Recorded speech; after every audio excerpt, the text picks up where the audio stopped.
The book of John chapter 18 इन भोजपुरी। यूहन्ना रचित सुसमाचार 18 अध्याय। ये अध्याय में लिखल गल वचन के संख्या 40 बाटे और 40 वचन में लिखल गल व्याख्या ये बाटे कि यीशु मसीह अपने आखिरी दिन में जौन ऊपर की कोठरी में आखिरी रात का भोजन कैले के बाद में वो जैतून के पहाड़ पे गई न और चेला लोगन के साथ पे गईले के बाद में वो रात में उनके चेला में से प्रमुख चेला पतरस, यूहन्ना, याकूब के साथ में लेके इत्रोन नाले के पास में जाके गतसमनी कही के एक जगह पर प्रार्थना करे बदे गल बयान। वहाँ यीशु मसीह प्रार्थना करत समय यीशु मसीह जेके साथ में लेके गए रहना वो चेला लोगन में से तीनों लोगन नींद से भरा रहना। प्रभु 3 बार उन लोगों के चेतावनी देना, तब पर भी वो लोग अपने नींद के नहीं रोक पाना। वो प्रकार का वो लोग रहना, नींद से भरा रहना है। ये अध्याय के आखिरी भाग में जौन व्यक्ति उनके पकड़वावे जात बान उनके बारे में बतावे का उपाख्या जौन बाटे। ओकरे बाद में यहूदा इस्करियोती वो जगह के वो जानत बान, यही बदे उनके पकड़वावे बदे, मतलब यीशु मसीह के पकड़वावे बदे सैनिक के एक दल के और प्रधान याजक के फरीसी की ओर से प्यादे के लेके वो जगह पे आल बयान। प्रभु आपन खुद हम ही यीशु है कह के हमके पकड़ ल और वो लोगन के जाए दे प्रकार से वो कहे बयान। ओकरे बाद यीशु मसीह के क्रूस पे चढ़ावे बदे सवेरे 9 बजे क्रूस पर लोग डाले बयान। अगर भोर से 3 बजे से अगर उनके अरेस्ट करें तो वो 6 घंटा में 6 प्रकार का अन्याय का न्याय भइल बाटे। 3 न्याय यहाँ पर भइल बाटे और 3 न्याय और जौन बाटे वो अन्य लोगन का न्याय हवा। ये न्याय का मतलब बीतल गयल साल का याजक अपने वजह से और वो साल में जौन याजक बनल रहना कैफा के वजह से और समाज मंदिर ये वचन का न्याय रहल। अन्य जन के न्याय में पिलातुस का चौथा न्याय हवा, हेरोदेस 5वां न्याय रहना, फिर से पिलातुस का 6वां न्याय रहल। वो न्याय के विवरण में कुछ न्याय का विवरण यहाँ पर देवल गल बाटे, सब न्याय के विवरण यहाँ पर देवल गल बाटे। ये सब यहाँ पर व्याख्या करल गल बाटे। यही विषय में चेला लोग तीतर बितर हो गल बयान। यूहन्ना उनके पीछे हो गल बान काहे बदे के वो इन्फ्लुएंस पर्सन के रूप में बयान। लेकिन पतरस जैसे प्रभु कहे रहना 3 बार इनकार करब कह के वो संदर्भ में एमिन कहल गल बाटे। पतरस 3 बार झूठ बोले के संदर्भ एमिन विवरण देवल गल बाटे। ओकरे बाद पिलातुस यीशु मसीह से जौन करे बयान वो भाषण में का तो यहूदी का राजा है कह के जौन बात वो करत बान वो भाषा में उमिन आकर्षणीय एक वचन का उपदेश हम लोगों के देखे के मिलला। फाइनली पिलातुस यीशु मसीह के हटावे बदे बचावे बदे कोशिश तो करे बा, लेकिन लोग यकीन नहीं के ना, लोग मनना नहीं। प्रधान याजक लोग यीशु मसीह के पकड़वावे बा कह के एक मन के अंदर सोच के रख के लोगन के उत्तेजित कह के लोगन से बरब्बा हमके चाही कह के प्रभु के क्रूस पर अपनावा, प्रभु के क्रूस पे चढ़ावा कह के बहुत जोर जोर से नारा लगावे के संदर्भ ये 19 अध्याय के शुरुआत में देखे के मिलला। तो 18वां अध्याय 40 वचन में यीशु मसीह के जीवनी वाटिका में जाई और उनकर वहाँ पर प्रार्थना। ओकरे बाद उनके साथ जौन भयल बाटे अन्याय का परिणाम जौन वहाँ पर हम लोग देख सकिल जा। अन्याय का न्याय के कुछ भाग यहाँ पर देखे के मिलला और एक प्रमुख घटना इमें ई देखे के मिलला के पतरस मरकुस नामक व्यक्ति का जौन कान काटे से प्रभु उनके चंगा करे बान एमिन प्रमुख रूप में देखे के मिलला। तो आवे हम लोग पहला वचन से लेके वचन के बाद वचन का अध्ययन करल जी। बहुत सारा कमेंट्री व्याख्या आप लोगन के अंग्रेजी में और गृह भाषा में हम लोग पढ़त रही लजा, लेकिन ई जौन व्याख्या जौन हमके प्रभु देले बान वो सोच के हिसाब से आपके सामने हम अपने अनुभव के लेके आवत भाई। आप लोग ध्यान से सुने। पहला वचन, यीशु ये बात कही के अपने चेलन के साथ किद्रोन नाले के पास गई ना। वहाँ एक बारी रहल जमीन ऊ और उनकर चेला गई ना। यहाँ पर बारी के जौन लिखल बाटे लेकिन ओकर नाम नहीं देवल गल बाटे। वो बारी का नाम हवे के गतसमनी। गतसमनी बारी का मतलब ई होला दवा का निकाले का तेल का जगह दाख का बारी, या तो दवा निकाले वाला रस। ये यहूदी लोगन के बहुत प्रमुख चीज़ हवे। ये हम सब लोग जाने ले जा। वो बारी का नाम हवे गतसमनी। यीशु मसीह के पसीने का जन बूंद लहू के बूंद के रूप में बदलल गयल एक गंभीर टकराव रहल। ओकर सामना कर रहल उ बारी बाटे। वो बारी में प्रभु गल बयान योजना के अनुसार उ चलत बयान। एके पहचानक बाटे आप लोगन के यीशु मसीह के सेवकाई में 3.5 वर्ष भी हर दिन प्रभु की इच्छा के अनुसार भइल बाटे। हर दिन परमेश्वर की योजना के हिसाब से भइल बाटे। यीशु मसीह अपने आप स्वयं निर्णय कुछ भी नहीं ले ले बयान। परमेश्वर के 100% वो अपने योजना में अधीन रहना। प्रभु के लिखित पूरी होए बदे वो परमेश्वर के अधीन रहना। योजना परिपूर्ण होए बदे वो परमेश्वर के अधीन में रहना। पिता जो दिले बयान वही काम वो करे बयान। पिता के काम पर ही वो रहना, न कि दूसरा सेल्फ एजेंडा। यीशु मसीह ये दुनिया में जब जिए रहना वो समय में वो दूसरा सोच पे नहीं हन कही के दिखावे बदे एक अच्छा सा उदाहरण रहल। यही बदे वो सेलेक्ट करल गल प्लेसेस, वो जौन सेलेक्ट करे बान वो पर्सन, वो जौन सेलेक्ट कर ले बान वो एक्सीडेंट, सब कुछ वचन के ओर से आत्मा परमेश्वर के ओर से चला रहना। परमेश्वर की योजना से करे रहना। यही बदे वो गतसमनी में जाए का परमेश्वर का योजना के एक भाग रहल। गतसमनी वाटिका में पकड़वाई परमेश्वर का योजना रहल। यही बदे वो स्थान पर गरहना। वो जगह पर यहूदा इस्करियोती वो जगह के पता बाटा। दूसरा वचन, ओकर पकड़ावे वाला यहूदा भी वो जगह जानत रहल। काहे बदे कि यीशु अपने चेलन के साथ वहाँ जात रहना। आप लोगों के जाने के बाटा ये जौन वर्ड पवित्र आत्मा परमेश्वर जौन लिखे बयान ओके बहुत अच्छा अर्थ बाटे। ओकरे पीछे कुछ नहीं तो कुछ मतलब रही। ओके हम लोगों के समझे के बाटे। काहे कहत बयान, का कहत बयान, यीशु अपने चेलन के साथ वहाँ पर जात रहना। मतलब जात रहना का मतलब वो स्थान पर जाए बदे यहूदा इस्करियोती वो स्थान के उजानत बाटे। यही बदे यीशु मसीह अपने आप के सौंपे बदे चाहत रहना। यही बदे यहाँ पर एक विवरण आप लोग देख सकना। यीशु मसीह के जौन कुछ होत बाटे का वो घटना उनके पता बाटे कि नहीं। वो प्रश्न अपने अंदर अगर उतरी तो हाँ पता बा कह के वचन याद दिलावला।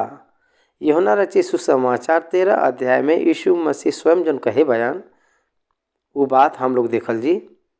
3 वचन में यीशु ई जान के पिता सब कुछ हमरे हाथ में कह दिले बयान और हम परमेश्वर के पास से आल भाई और परमेश्वर के पास जात भाई। देखो यीशु ई जान के पिता सब कुछ जान के हमरे हाथे में कह दिले बयान, वो परमेश्वर के ओर से निकल के आल बयान कही के परमेश्वर के पास वापस फिर जाए के बाटे कही के उनके पता होई के यीशु मसीह जान के यीशु मसीह के पता बाटे। यीशु मसीह के गतसमनी में पकड़वाई, हम पकड़वाल जावे गतसमनी बाग में। यीशु मसीह के ये बात पता बाटे, यही बदे ऊपर के कोठरी में चेला लोगन के साथ में जब बात करना और यहूदा इस्करियोती के हाथ में रोटी का टुकड़ा दे के पहला टुकड़ा उकरे हाथे में दे के यहूदा इस्करियोती के जौन तोहके कर के बटे जाए के कर कह के कहे बयान, जल्दी कर कह के कहे बयान। यीशु मसीह का क्रूस यीशु मसीह के स्वयं इच्छा के अनुसार और परमेश्वर के इच्छा के अनुसार, स्वयं इच्छा का मतलब अंगीकार, उनकर अनुमोदन कह के एकर अर्थ आवाला उनके इच्छा के अनुसार। यही बदे अगर ध्यान देवल जाए तो यहूदा इस्करियोती पकड़वावे बदे जन्म भयल उनकर करेक्टर बाटे। यिर्मयाह भक्त पहले से ही कहे बयान, उनके छोड़ के कोई भी नष्ट नहीं भलवा कह के। और यीशु मसीह भी गतसमनी वाटिका में न आवे से पहले, गतसमनी बाग में न आवे से पहले 17वां अध्याय में पिता के जौन करेबान वो प्रार्थना में वो कहे बयान, नष्ट के पुत्र के छोड़ के हम सबके बचाए भाई कह के कहे बयान। ये नष्ट का पुत्र है, नासवन पुत्र बान। यीशु मसीह अपने मृत्यु के सौंप के एटीट्यूड में वो चलत बान कही के जान के उनकर चेला के रूप में पीछे इजाज़त दे यीशु मसीह का महान व्यक्तित्व के ये याद दिलावला। ये व्यक्ति हमके धोखा दही कहीं के पता चली तो हम लोग वो व्यक्ति के छोड़ के दूर चल जाए ले जा। ये मानव का ये एक व्यक्तित्व है, लेकिन वो परमेश्वर के पुत्र के रूप में ये दुनिया में संपूर्ण मनुष्य के रूप में उनके जो संभव हो जात बाटे वो यहूदा के वजह से नहीं, उनके जो संभव होए वाला बाटे वो परमेश्वर के वजह से। आपके भी एक छोटा सा एग्जाम्पल हम बतावल चाहत भाई। दाऊद कहन के सिम्मी कह के एक व्यक्ति दाऊद के बुरा बात कहत समय परमेश्वर ओकरे वजह से हमके डांट खिलावत बन कह के वो कहे बयान, दाऊद कहे बयान, न कि अपने आप उड़ावत बयान कह के नहीं। यहाँ पर यहूदा इस्करियोती के वजह से स्वयं उद्देश्य यीशु मसीह के पकड़वाई। यीशु मसीह धोखा पाई के पकड़वाल जात बयान नहीं, बल्कि स्वयं इच्छा से वो आगे बढ़त बान पकड़वावे बदे। आपके ये बात समझ में आवत बा, हम समझत भाई। ये पृष्ठभूमि में यीशु मसीह अपने आप के सौंपे बयान। यहूदा इस्करियोती नरक के वश में होए बदे यीशु मसीह के पकड़वावे कर कर्म के काम के उले ले बाटे। ये स्पष्ट रूप का अंतर आपके बहुत सरल रूप में ये अध्याय में आपके हम एक्सप्लेन करब, आप ध्यान से सुनो। यीशु मसीह कई बार गतसमनी बाग में गल बयान और कई बार वहाँ पर गलबा नहीं बदे जैतून पहाड़ से वो गतसमनी वाटिका मतलब बारी में गयल हुई हैं कही के उनके खोजे के भाग में भोर के समय में यहूदा इस्करियोती गतसमनी पे आलबान। तब यहूदा सैनिक एक दल के और प्रधान याजक और फरीसी की ओर से प्यादे के लेके दीपक और मसाला और हथियार के लेके वहाँ आई ना। लिखित पूरी होए के बाटे यीशु मसीह के पकड़े बदे जब लोग आ रहना मसाल और हथियार के लेके आल बयान। मसाला का मतलब ही हवई के उजाला और दीपक दोनों साथ में लेके आ रहना। हथियार के लिए आ रहना, हथियार के साथ में लेके ये बदे आ रहना के वो उतना क्रूर व्यक्ति हन का उनके 3.5 वर्ष के समय के अगर देखल जाए तो कहीं भी वो रहस्य में प्रचार नहीं करे बन, वो पब्लिकली प्रचार करे बयान। वो कहीं भी रहस्य में घूमे नहीं बयान, वो पब्लिक में घूमल बयान। तब काहे अरेस्ट नहीं भल बा, वो समय आ नहीं रहना। अरेस्ट होए का समय आवे के बाटे। कुकर्म करे वाला में से एक लोगन के चुने के बाटे। ये प्रक्रिया होए के बाटे। वो पृष्ठभूमि उनके ऊपर परपीड़ होए के बाटे त उनके बगल में डाकू के क्रूस पे चढ़ावे के बाटे। उनके पकड़त समय उनके जबरन वसूरी और सोच से ही पकड़ावे के बा। यही बदे हर एक लिखित हर एक वचन के अनुसार ही हम लोगन के दिखे के मिल सकला। हथियार के लेके ही ना वहाँ आईना। तब यीशु वो सब बात के जौन उन पर आवे वाला रहल जान के निकलना और उनसे कहना के ढूंढत बया। देखा यहाँ पर ध्यान देवे के बात बाटे। यीशु मसीह के यहूदा इस्करियोती पकड़वाए रहना कि यीशु मसीह अपने आप के स्वयं के सौंपे बया। ये अंतर के यह वचन हम लोगन के सबूत बाटे। का कहत बाटे ये वचन? तब यीशु वो सब बात के जौन ऊपर आवे वाला रहल जान के कुछ बात ना ही सब बात आप लोगन के बतावे के बाटे। सबको मतलब कितना? 1:39 चबुक का मार 3 कील पर उनके लटकाई। 72 कांटा से बनावल गल मुकुट के खोपड़ी तक ओके मारना। वो गली में मारत पीटत और उनके बेइज्जती करत छीनत हुए उनके लेके जाए के बाटे। उनके क्रूस चढ़ाई हैं। इतना ही नहीं बल्कि एक भाला से उनके पेट में भोंकी हैं। ये सब बात जान के वो उनके पास में गरहना। हम लोग ये भयंकर सज़ा हम लोगों के ऊपर अगर आई, हम लोग पकड़ावल जा जी, अगर जानल जीता ये बात कि का हम लोग जा सके ले जा? That's the question we are need the question to our self. हम लोग अपने आप के ये सवाल के पूछी ले जा। मनुष्य हो के हम लोग ये सवाल के पूछ सके ले जा।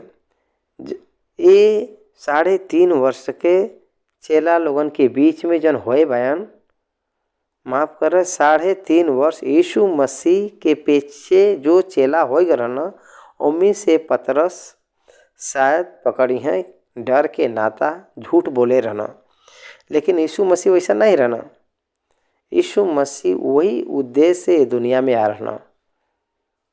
वो पर्पस के पूरा करे बदे ही ये दुनिया में आ रहना। ये लोग उनके पास जाए से पहले उनकर प्रार्थना खत्म भर रहल। लेकिन यीशु मसीह का चेला यूहन्ना वो विषय के नहीं उठाए रहना। हम लोगन के मत्ती और लूका लिखे रहना।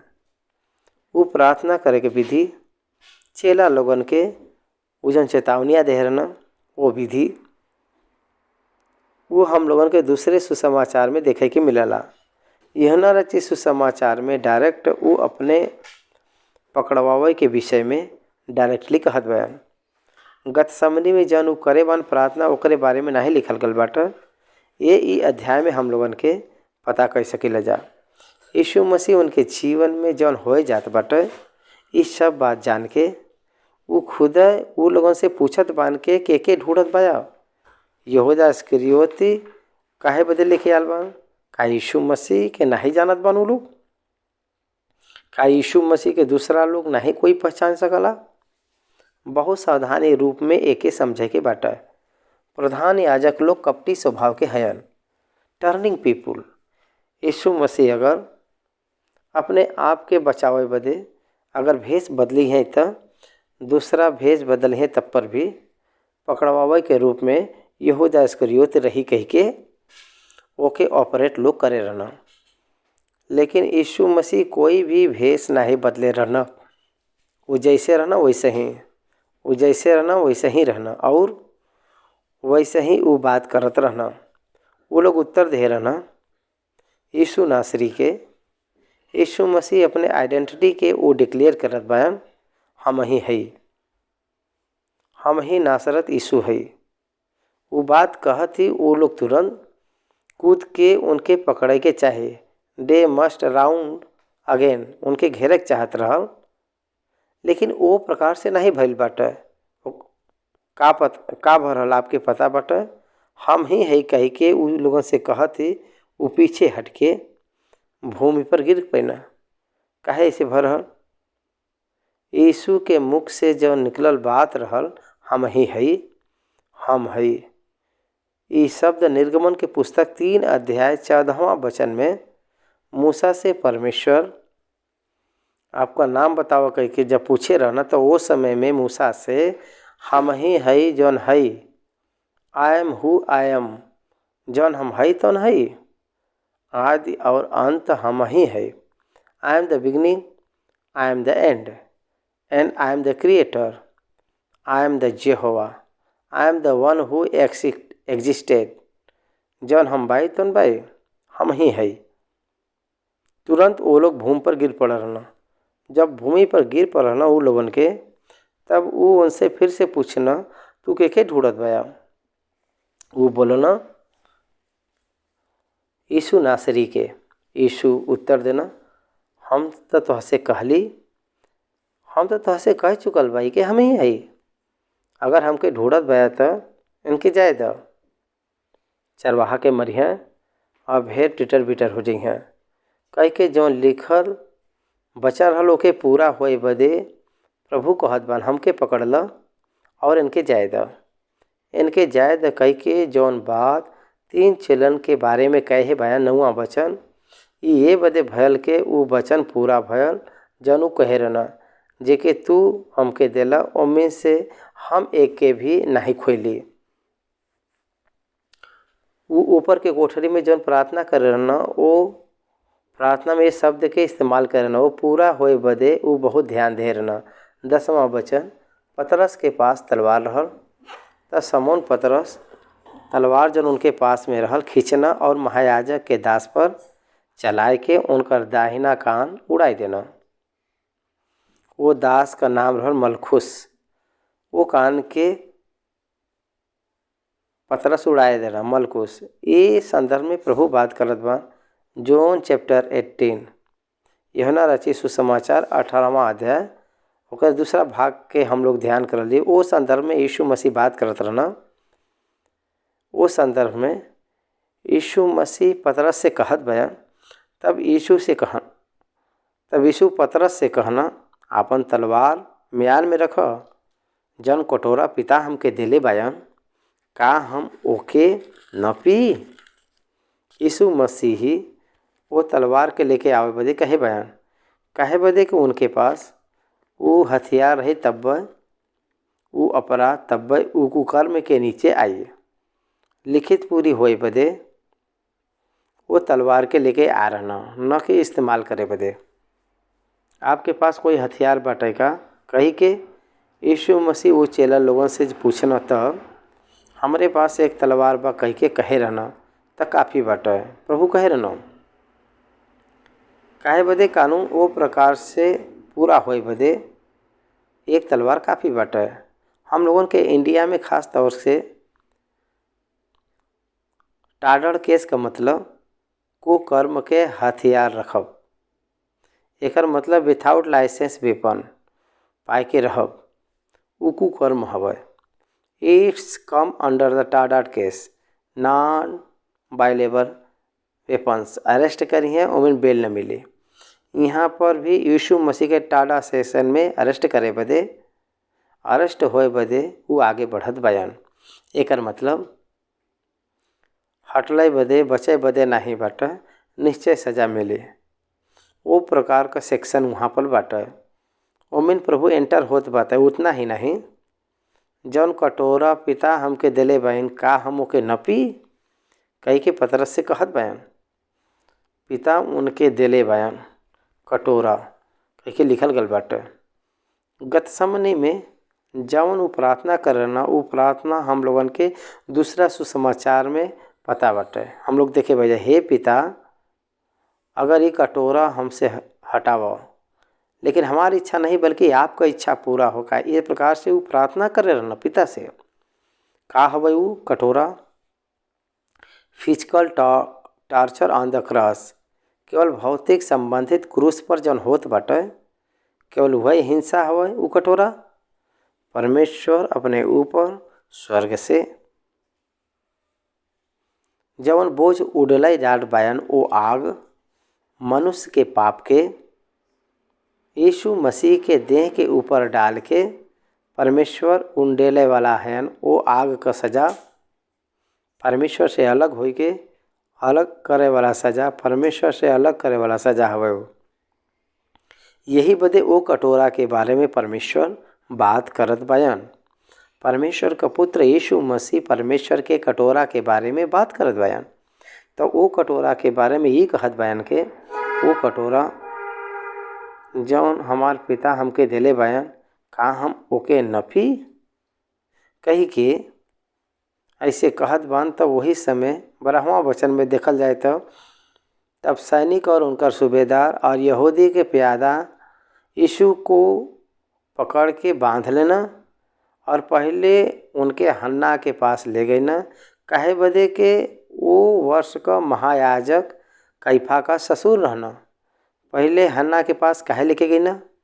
वास्तविक तौर से हम आरंभ से ही अध्याय में बताए रही कि उनकर 6 प्रकार का अन्याय का प्रलय भयल बाटे। उमिन 3 प्रकार का न्याय भयल बाटे। यहूदी लोग जौन दिले बन वो न्याय, वास्तविक तौर से अगर देखा जाए तो एके अन्याय कह के नहीं कह सकेला जा, एके जांच पड़ताल कहल जा सकला।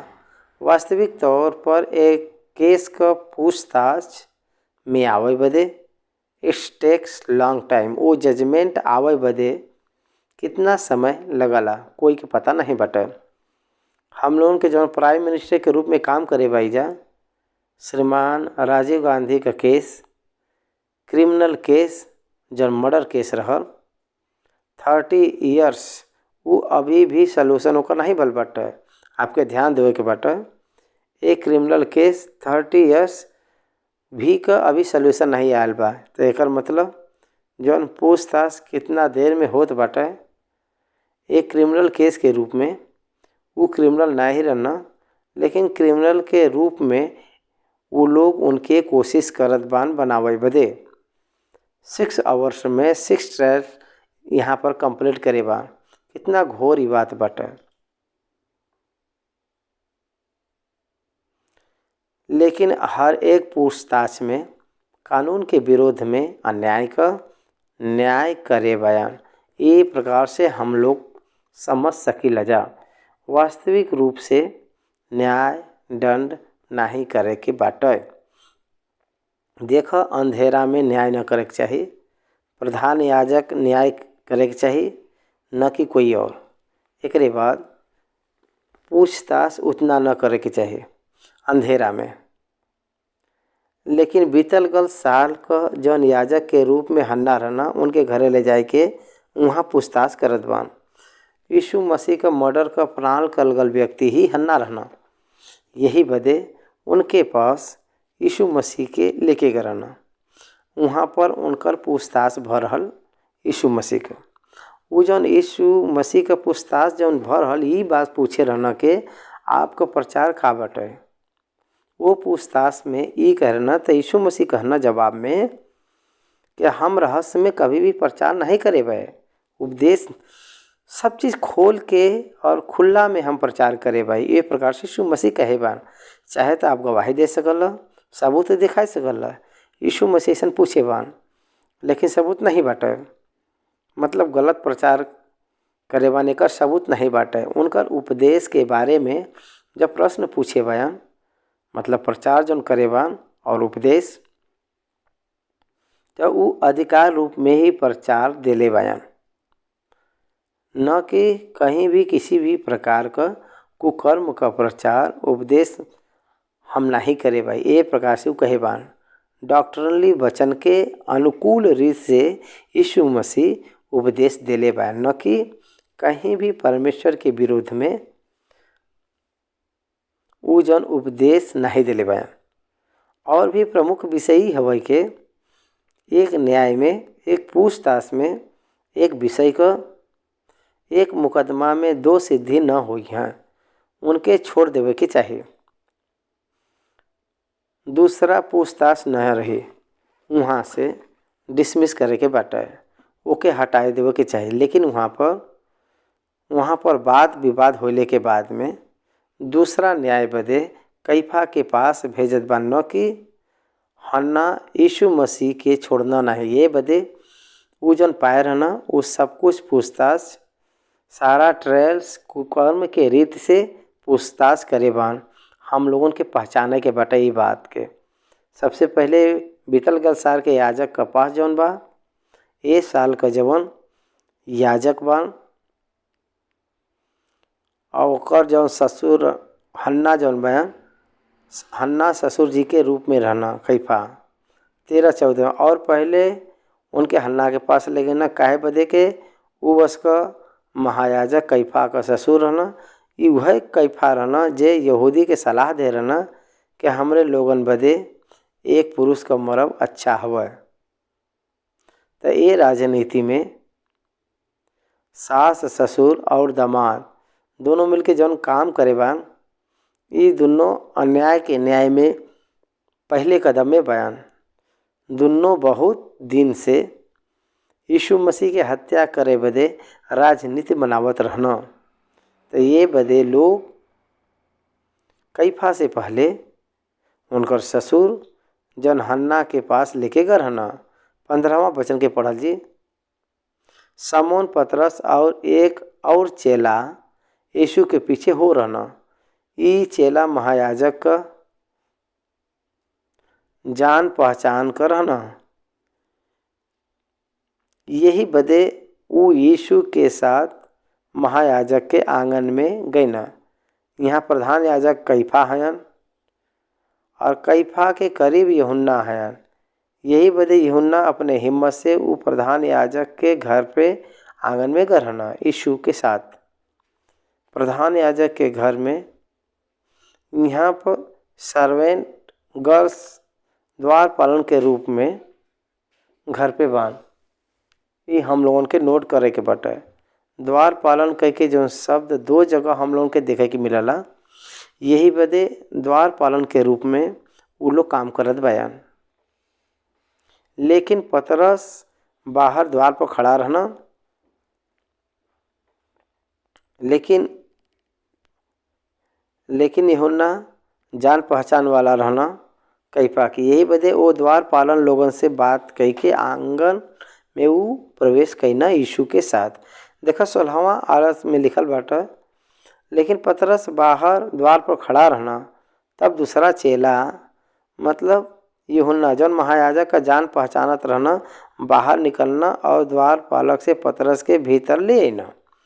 मतलब पहले यूहन्ना चल गए ना यीशु के साथ, फिर बाहर, फिर से आए के जौन बाहर खड़ा पतरस रहना उनके वो द्वार के पास में बयान वो लोगों से परमिशन के लेके वो पतरस के अंदर लेके आना। तो 17 में लिखल बा ये प्रकार से कि वो दासी जौन द्वार पालनी रहनी वो पतरस से कहनी कहीं तो हूँ तो ये मनुष्य के चेला में से तो नहीं बया। वो कहना हम नहीं है। दास और प्यादा जाड़े के कारण कोयला धधकाए के खड़ा आग तापत रहना और पतरस भी उन लोगों के साथ में खड़ा आग तापत रहना। यहाँ प्रधान याजक चेला लोगों के बारे में, उनके प्रचार के बारे में यीशु मसीह का पूछताछ करत ना। ऑलरेडी हम आप लोगों के बतावत भाई वहाँ हन्ना पूछताछ करत बान। तो वो संदर्भ में पतरस बाहर आग तापत रहना। 20वां वचन यीशु उनके उत्तर देना, हम संसार से खुल के बातें कैली। हम आराधनालय और मंदिर में जहाँ सब यहूदी इकट्ठा होल करत रहना हर समय उपदेश और गुप्त में कुछ भी हम नहीं कहले। तो हमसे काहे पूछत है? सुने वाला से पूछ कि हम उनसे का कहे भाई। देख उ जानत बान के हम का कहे भाई। जब उ यहाँ कहना तब प्याद में से एक जौन पास खड़ा रहना यीशु के थप्पड़ मार के कहे, का तू महायाजक के ए प्रकार से उत्तर देत बया? मतलब का महायाजक के भी ए प्रकार से उत्तर देवल जाला? एक आदमी प्यादा में से थप्पड़ मारे रहना यीशु मसीह के। यीशु उनके उत्तर देना, अगर हम बुरा कहली तो बुराई का गवाही द, अगर हम सही कहली तो हमके काहे मारत बया? तो 24 वचन, तो हन्ना उनसे बंधा कैफा महायाजक के पास भेज देना। ये पहले पूछताछ में अपराध इनके ऊपर जौन डालल रहल ई हवे के कौन सा उपदेश तू दिले बया? वो उपदेश का साबुत नहीं मिलल बाटे तो उ लोग छोड़ देवे के चाहिए, लेकिन छोड़े नहीं बयान और उनके कैफा के घर भेजत बान। शमौन पतरस खड़ा होके आग तापे का जौन दृश्य घटना जौन बाटे लिखल गल बाटे, फिर से दोबारा लिखल गल बाटे यहाँ पर। शमौन पतरस खड़ा होके आग तापत रहना, तब वो लोग उनसे कहना, कहीं तहूँ तो वो चेला में से तो नहीं है? और वो उनकर इनकार करके कहना, हम नहीं है। महायाजक के दास में से एक उम्मीजन उनके कुटुंब में से रहना जिनकर कान पतरस काट डालना बोलना, का हम तहके उनके साथ बारी में नहीं देखे रहले? पतरस फिर इनकार कइगे ना और तुरंत मुर्गा बाग देलेस। 3 बार हमके इनकार करबो कही के जब प्रभु पतरस से कहे रहना वो बात पतरस के जीवन में पूरा होए हम लोग देख सकिले जा। वही दिन भोर होए से पहले पूरा भइल बा कह के हम लोगन पहचान सकिले जा। 28वां वचन, तब वे यीशु के कैफा के पास से किले में ले गई ना और भोर का समय रहा, परंतु वो आप किला के भीतर नहीं गए ना, काहे बदे के अशुद्ध न हो लेकिन फसा खाई सका। तब पिलातुस उनके पास निकल आईना और कहना, तू ए मनुष्य पर कौने बात का आरोप लगावला? वो उनके उत्तर देना, अगर वो कुकर्म न होता तो हम तुम्हारे हाथ न सौंपी जा। एक बार लूका रची सुसमाचार 23 अध्याय पर अगर हम लोग देखल जीता बहुत स्पष्ट रूप में पिलातुस के साथ यीशु मसीह का सारे बातचीत हम लोग वहाँ पर स्पष्ट तरफ से देख सकीला जा।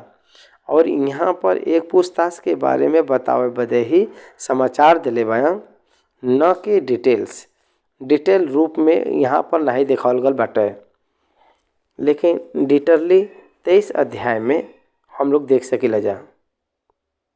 पिलातुस उनसे कहना, तो हाँ एक ले जाए के ए व्यवस्था के अनुसार उनका न्याय कर।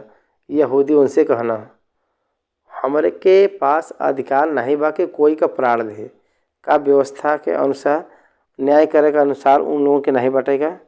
परमेश्वर का निंदा करे वालन का पथराव करे के उन लोगों के पास में बटे। वैसे ही वो लोग पथराव करके अगर मरिए तो वो लहू का अपराधी ठहरी हैं। तो यही बदे वो लोग वो अपराधी के रूप में न होए बदे बचाई बदे पिलातुस के पास अधिकार के रूप में बदले बदे धार्मिक हत्या के रूप में न हो के वो एक राजनीति के हत्या के रूप में बदल के वो एक सरकार के खाते में चल जाए के जैसे वो अकाउंट में चले जाए के सामान प्लान लोग करे रहना। यही बदे पिलातुस उनके मोड़े बदे कोशिश करत बयान जाए के अपने व्यवस्था के अनुसार उनका न्याय कर। पिलातुस कहत ही यहूदी उनसे कहना कि हमके अधिकार नहीं बाटे के कोई का प्राण ले। एकर मतलब यीशु मसीह के कौने प्रकार का मृत्यु होए के चाहिए? क्रूस का मृत्यु। ये बदे क्रूस का सजा डाले का अधिकार था हम लोगों के नहीं बाटे, तो ये बदे हम लोग आपके पास ले आल बाई जा। यीशु मसीह कौने प्रकार से मृत्यु हो जात बाटे वो बात पूरी होइल बाटे। 32 वचन, ए बदे भयल के यीशु का बात पूरा हो जौन ऊ संकेत देत कहे बयान कि उनका मृत्यु कैसे हुई। मनुष्य लोग हमके पकड़ ली हैं, क्रूस पर डाल के हमके मरी हैं कह के प्रभु कहे बयान वो वचन पूरा भइल बाटा। पिलातुस अधिकार के मंदिर में बुलाए के यीशु मसीह के पास बुलाए के पूछना का तू यहूदी का राजा है।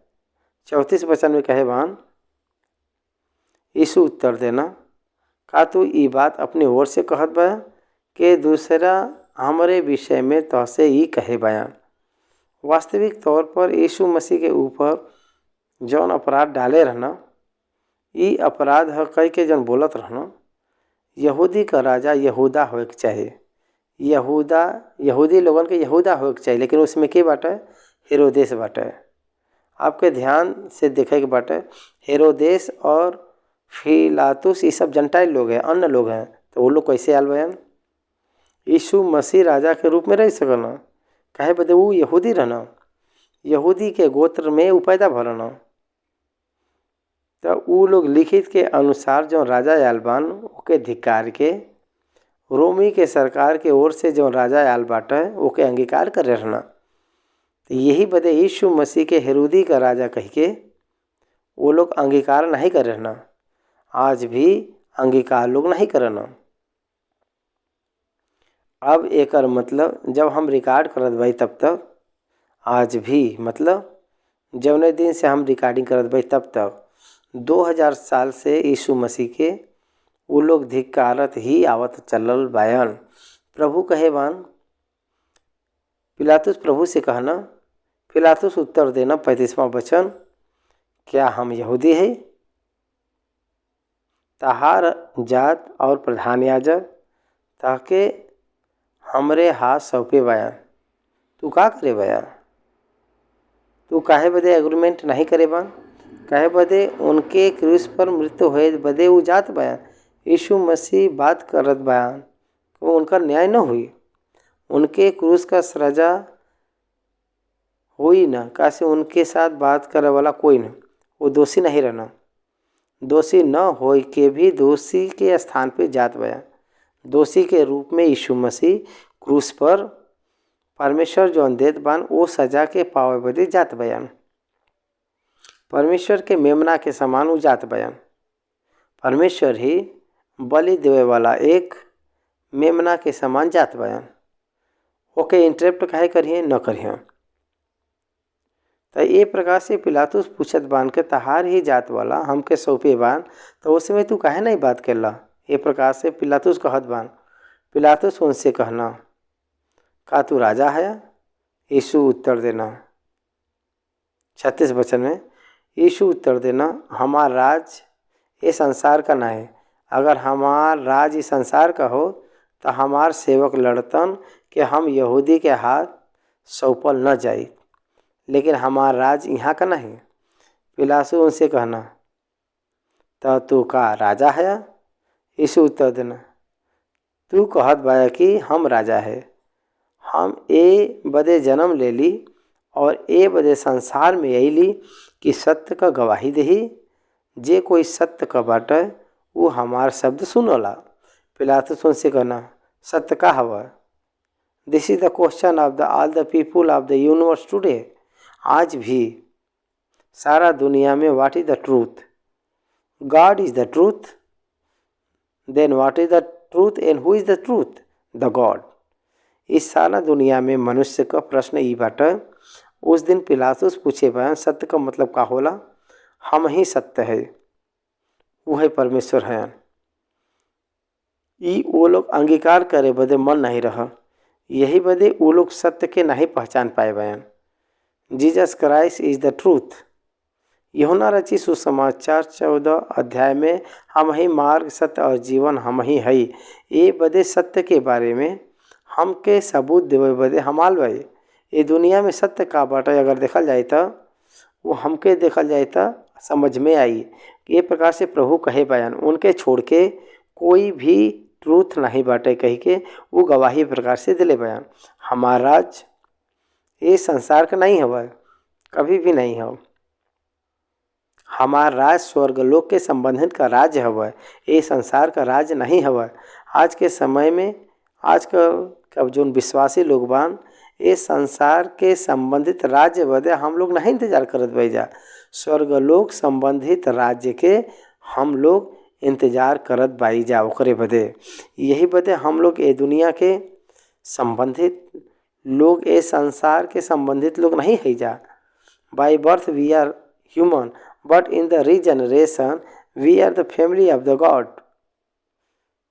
फिर जिए की वजह से हम लोग परमेश्वर का फैमिली में यानी उनके कुटुंब में हम लोग सदस्य हो गल बाई जा, उनका परिवार हो गल बाई जा। शारीरिक रीति से माँ के गर्भ में से निकल के आल बाई जा, ये बदे उ संबंधित लोग तो है जा। लेकिन यीशु मसीह पर विश्वास करे से परमेश्वर के पुत्र के रूप में हम लोग अंगीकार भइल बाई जा। We are the son of God. सारा बिलीवर्स परमेश्वर का पुत्र हैं, परमेश्वर के बच्चा संतान हैं, परमेश्वर के परिवार के रूप में होए के चाहिए। ये कह के वो फिर यहूदी के पास निकल गए ना, उनसे कहना हम तो उम्मीन कुछ दोष नहीं पावत बाए, लेकिन तहार ई रीति बाटे कि हम फसल में तोहरे बदे एक व्यक्ति के छोड़ दही। का तू चाहत बाया कि हम तोहरे बदे यहूदी के राजा के छोड़ दही? तब वो लोग फिर चिल्लाई के कहना एके नहीं बल्कि हमरे बदे बरब्बा के छोड़ दा, और बरब्बा डाकू रहल। यीशु मसीह के कोनो प्रकार से पिलातुस बचावे का कोशिश करत बाटे। कहे बदे के उनकर पत्नी भी अपने सपना में यीशु मसीह के बारे में पहले ही बता चुकल बहन। पिलातुस के बारे में, यीशु मसीह के बारे में आपके हाथ नहीं लगाओ कह के। यही बदे पिलातुस इन्फ्लुएंस होके कोने प्रकार से उनके बचावे बदे वो कोशिश करत बयान। उनके भाग में वो फसह के पर्व में कोई भी एक डाकू के छोड़ देवत रहना, वो ये प्रकार से ऐसा एक रीति रहल। ये बदे यीशु मसीह के ही हम छोड़ देब। का आप लोग सहमत बान? ए विषय बदे कह के पूछे बयान। तब वो फिर चिल्लाए के कहे रहना कि एक ही नहीं बल्कि हम लोगन बदे बरब्बा के छोड़ द। और बरब्बा का है? वो डाकू हैं। बरअब्बा का मतलब ये होला द सन ऑफ द फादर, पिता का पुत्र कह के एक अर्थ आवला। बर प्लस अब्बा, बर का मतलब पुत्र, अब्बा का मतलब पिता। सिमोन बयोना कह के बुलावल जाला। एक अर्थ ये होला कि सिमोन का पुत्र कह के अर्थ आवला। यही बदे परमेश्वर का वचन हम लोग जब सुने ला जा उसमें स्पष्ट यीशु मसीह के वो लोग दिखाए बान। बरब्बा का स्वागत वो लोग करे बयान जौन डाकू रहना। 18वां अध्याय यहाँ पर ख़त्म भइल बाटे। धन्यवाद।